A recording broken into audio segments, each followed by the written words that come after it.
Hello there everybody and welcome back to Movie Squirm. Today we're going to be carrying on my Sleepaway Camp review series with Return to Sleepaway Camp from 2008, and this is directed by Robert Hiltzik, who done the first movie, and also stars Michael Gibney.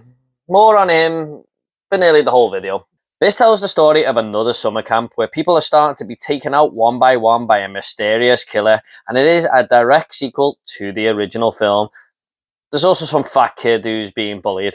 Don't forget guys, you can check out all my Sleepaway Camp reviews down below from 1 to 4, and after I do this review I'm going to be ranking all of these movies from worst to best as well. So let's get into it. Now, I wasn't really a Sleepaway Camp fan the time this come out. In fact, I've only just watched them all now for the first time and reviewing them on this channel as first time watchers, but I can imagine Sleepaway Camp fans in 2008 being a little bit excited by the news that Robert Hiltzik was coming back and Jonathan Tiersten was going to reprise his role as Ricky. So I can imagine the fandom around this franchise was going to be very up for this movie. First off, what the fuck is this character Alan, played by Michael Gibney? I don't think I can talk about anything else to start this review off other than this character. I've never seen anyone like him before in any movie. He is the most bizarre movie character I have ever seen in my life. What are you dicks laughing at? Nothing. You making fun of me? No. Listen, there's so many places to start with this guy. I just can't quite wrap my head around it. Did they write his character like this? Did Robert Hiltzik come in and want this absolutely crazy person running around and be the lead of the movie? Did he intend for him to be this way? It just seems a very odd choice. Did Michael Gibney just do it on set and they went, oh yeah, this is kind of fun, we'll just go with it? I have so many questions about Alan. He gets bullied in this film a lot, but he actually deserves it, and that is a harsh way of putting it because no one really deserves to get bullied, but this guy is a bully himself. He's picking on all types of people, so all the other characters really don't like him. And he brings all that his way. It's all his own fault. But I just didn't know if Robert Hiltzik wanted us to sympathise with this character or actually dislike him, because I certainly did. But I honestly just couldn't wait to see the shit get beat out of him, to be honest. Shut up. No, you shut up. And if you say one more word tonight, I'm gonna punch you. He's putting young girls' pigtails in his mouth. He's pushing the younger kids around. These teenage girls are playing a game of croquet at one point, I think it is. And he goes over and kicks the ball and won't move off the pitch when they ask him nicely to stop it. He is running around shouting all these insults like, your ass stinks. Like, he shouts that like 3 times for the movie to all these different people. He is calling people big penises. He's just like this big giant man baby, basically. And I just thought it was very, very odd to follow this character for nearly the entire runtime. Hey Bella, your ass stinks. Hey Randy, your ass stinks. Your ass stinks. I mean, he's just an absolute wanker, but if there is anything to give him praise for, I suppose, is that he is constantly retaliating back. There's so many back and forths between him and other characters, because whether he starts these fights or not, he won't back down to anyone, whether it's younger kids, the older kids, the camp counselors, the guy who runs the camp. He does not care. He will not back down to anyone, and he'll kind of just take anyone in a fight. He was just so bizarre. And a lot of this happens within the first 10 minutes of the film. Like, it happens throughout the entire runtime, but you can learn everything you need to know about Alan in the first 10 minutes of this movie. It's absolute chaos from the first opening scenes. And my wife actually turned to me and said, I can't keep up with this movie. This is just crazy. What the hell is going on? And I gotta say it, man. He's the absolute worst and best thing about this film. If he wasn't in this movie, it would have been this very, very dull slasher. I'm not saying it's a good movie, far from it, but he had me in hysterics a few times. Like, I was laughing my ass off at some of the antics he was getting up to on this screen, and man, he's just a real head scratcher. I just could not believe what I was seeing at times. I mean, he's just an utterly mentally ill psycho. That is the only way of putting it. And you know what, man? He's got this white shirt on throughout the movie, and in the first 5 minutes, this shirt gets really, really dirty. And as the day goes on in the opening act, he is just getting dirtier and dirtier. Like, this shirt is just so scruffy looking. There's sweat all over it. At one point, people even throw eggs at it. There's just so much crazy shit going on with the characters and him in this film. And I could not wait for him to change this shirt. It was making me sick looking at him wearing this shirt. He just looks so scruffy. And I'm not joking. He wakes up the next day and wears it again. The guy just looked like he smells horrific. I'll come back to some characters and Alan in a minute, but we are returning to the whodunit aspect here with this movie. If you remember, Sleepaway Camp 2 and 3 was just Angela taking people out left, right and centre. We knew who the killer was, but in the original, we didn't. We had to kind of guess who it was as the movie went along. And this is the same here. We don't quite know if Angela is back. Is it Alan doing these killings? Is it another character? No, and I like it when we have a whodunit because they're some of my favourite types of slashers. Now, I would argue that this has a slightly better plot than Sleepaway Camp 3 because that movie was just Angela taking people out left, right and centre. There wasn't really any story there whatsoever, but here it does attempt to connect the original, and Jonathan Tiersten's character Ricky tells us about Angela and how she's been in the mental hospital and stuff like that, but it doesn't really stick the landing. It's very, very threadbare, and in the end, it just felt like Jonathan Tiersten was there for a bit of fan service, but I would say failed fan service. He's hardly in the film. He gets about 5 or 10 minutes of runtime there, and it just almost felt like a cameo. I do feel like this film's biggest highlights, though, are some, not all, more on that in a minute, but are some of the kill scenes, because I feel like they tried to be a little bit more creative than part 3 here as well. I don't know if 3 is the overall better movie. I think it probably is. But I did like some of the creative design choices here with the kills, especially one where this guy is tipped upside down into an oil fryer and his face is melted off. Well, that was pretty cool. And there's another one where this kid is pumped full of petrol while he's asleep, and then a cigarette is put in his mouth and his head just blows up.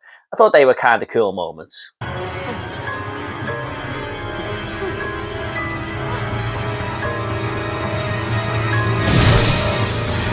Some of the story arcs here, though, just don't go anywhere, even though they hint at it. Like, there's this girl who's always coming to Alan's aid. Every time he's picked on, she is there to help him, telling everyone else to stop picking on him, stop bullying him.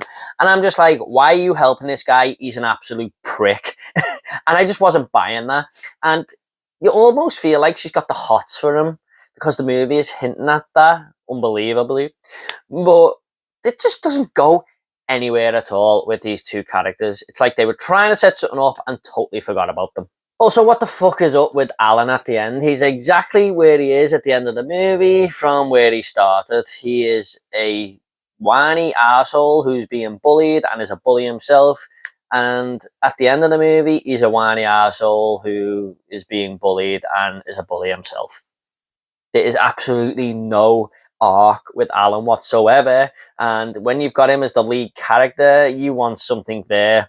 You know, maybe there was one redeeming quality of him, but no, I just remember him in this movie by hating his guts. Now, these films have always been bizarre, and yes, there are more bizarre characters and moments in this movie. For example, there's this cop walking around with this really strange beard and this prosthetic nose, what it looks like. And he's walking around with this voice box saying, oh, I got cancer from smoking for 35 years, and the guy looks about 20. It just didn't make sense. There's camp counselor Ronnie as well, who just walks around all day in a vest and showing off his veins and just having major roid rage and shouting at everyone and being angry to people. And at one point he thinks this person is Angela and he goes, Angela! Can't you just learn to land the dialogue, man? Oh, you know what I'm talking about? Peter? No, wait. It's not Peter, is it? No. It's Angela! We also have this girl Alan has the hots for in this film, and all her friends always push her towards Alan, and he thinks he's in with a chance, and they're all pushing her, and she wants nothing to do with him. She thinks he's this disgusting pig, which is what he is, and her friends don't care. And I'm just thinking, wow, get a group of new friends, them friends are assholes. There's also this stoner character who gives Alan a joint full of shit at one point. He just casually pulls it out of his pocket. And I was just thinking, does he walk around with joints full of shit in his pocket all day? Because he certainly wasn't anticipating Alan coming up. He just happened to walk up by chance. And also, how did he roll that joint? Did he get it all over his fingers? Because I think that would be quite impossible to do, really. Things like this just carry on the trend of the sleepaway camp films. They are very, very bizarre in their own way, but some of them do it better than others. However, I think Robert Hiltzik maybe watched the original one too many times and said, you know what, maybe I can make an even more bizarre sleepaway camp, because the first was the only movie he made prior to this, and maybe he just said to himself, hold my beer. Now, as much as I enjoyed a couple of the kills in this film, some of them are very unrealistic. Even the one I told you about before with the petrol poured down that kid's mouth, where the guy's head explodes, the killer had to bank on a good few things to happen there in order to set that kill up. However, the penis pulling kill, yes, that happens in this film, is honestly one of the most unrealistic, far-fetched, and worst kills I have ever seen in my life. Firstly, this couple come into the woods. Okay, that's not really unbelievable at all. Then this guy decides to have a piss. So the killer has got this loop tied, already made, so he knows he's going to have a piss against this tree. Then he has to bank on this guy's girlfriend to go back to the car, that they forgot something. So he already knows that they're going to forget something. And while this girl is going back to the car, he pulls this guy behind the tree and ties him up. And then gets this little loop of string that he's made and puts it around his penis. Then goes and ties it to the car where this female character is. Then the female character sort of gets scared because she sees the killer and stuff. And he banks on her running away. Not rescuing the guy, he banks on her running away into the car and driving away, leaving her poor boyfriend tied to this tree. And believe it or not, just as his penis is about to be pulled off, the car gets stuck in some mud. What are the odds? And she is going back and forth, trying to get out of this mud. And it's almost like she is masturbating him. Yes, that's the tension we've got in this movie.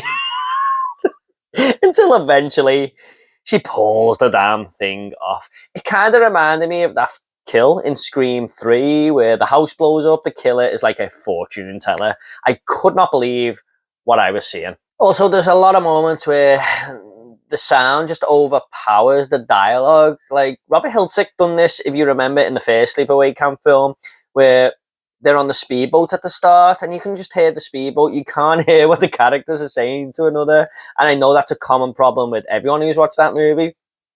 And it's the same here. At one point, two characters are talking where a bunch of frogs are, and you just hear the frog ribbon. You cannot hear what they are saying. I think Robert Hiltzik and Christopher Nolan went to the same sound mixing school. Okay, guys, now I'm just going to talk about the end of this movie here. So, spoilers, if you have not seen the end of this film, or you don't want to know, this is your spoiler warning right now. Okay, so I just want to talk about the reveal of the killer here, and it being Felissa Rose, who's reprised her role as Angela. And it was probably the coolest moment of the movie, just seeing her do that psychotic face once again as an older adult. I'm not a Sleepaway Camp fan, but that felt good to me, just seeing that again. However, it had the same problem as it did with Ricky. I mean, she's just kind of forced in there. It was cool in the moment, but when you think back, it was just like she had 10 seconds of screen time, and it kind of robbed the Sleepaway Camp fans there. I just wish we got a little bit of a longer third act where it's all revealed to be Felicia Rose, and then we see like a Pamela Voorhees type third act where she's going after a few people. I think that would have been cool. But on the other hand, I was just ready for this poor ass film to finish, to be honest.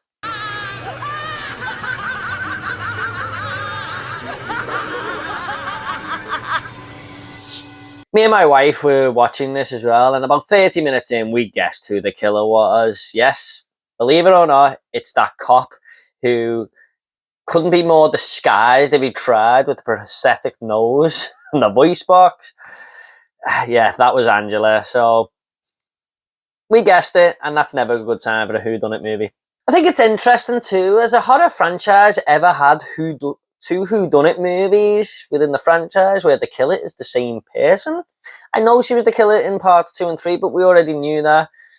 And it was just interesting that it wasn't someone else, it was actually Angela once again, so just a thought. At the end of the day, this is just a ridiculous slasher film. The so bad it's good aspect only worked for so long, and the novelty really started to wear off as the runtime went on. Afterwards, I actually thought back and realised how bad of a film it is. The subplots go nowhere, there's no characters to get behind. There's just nothing to this movie, and the ending is very, very rushed. Like, it all just hurries up there to come to not an abrupt finish, but something that there was just too many things not tied up. So yeah, Alan's t-shirt kept popping into my head as well. I'm just going to go ahead and make this movie now. I'm going to give Return to Sleepaway Camp a 3 out of 10. Yes, I know people rate this way lower, but I got some hilarity out of Alan and some of the earlier scenes in the movie, and how bizarre he was. It's a talking point at least, and I found it watchable just because of I didn't know what he was going to do next. And I'd probably watch this again with some friends and some beers just to have a laugh. But yeah, not a very good film. Okay guys, at the end of these reviews, I always like to leave a little fun fact. Now, fun fact for Return to Sleepaway Camp is this was actually Isaac Hayes' final film, even though it was shot 5 years before his death. Yeah, Isaac Hayes, chef from South Park, is in this film. Okay guys, I hope you all enjoyed this review. Don't forget to check out my other Sleepaway Camp reviews. I'll leave the link in the description down below. What do you think of Return to Sleepaway Camp? Or more importantly, what do you think of Alan as a character, man? He is so bizarre. Don't forget, I'm going to be ranking all these films from worst to best. Believe it or not, there may be a worse movie than this one in here. But you'll just have to wait and see. So look out for that. If that's your sort of thing and you like horror, please give this video a like and subscribe to this channel. It would really help me out. Thanks so much, everyone. You all take care, and I'll see you all in the next video.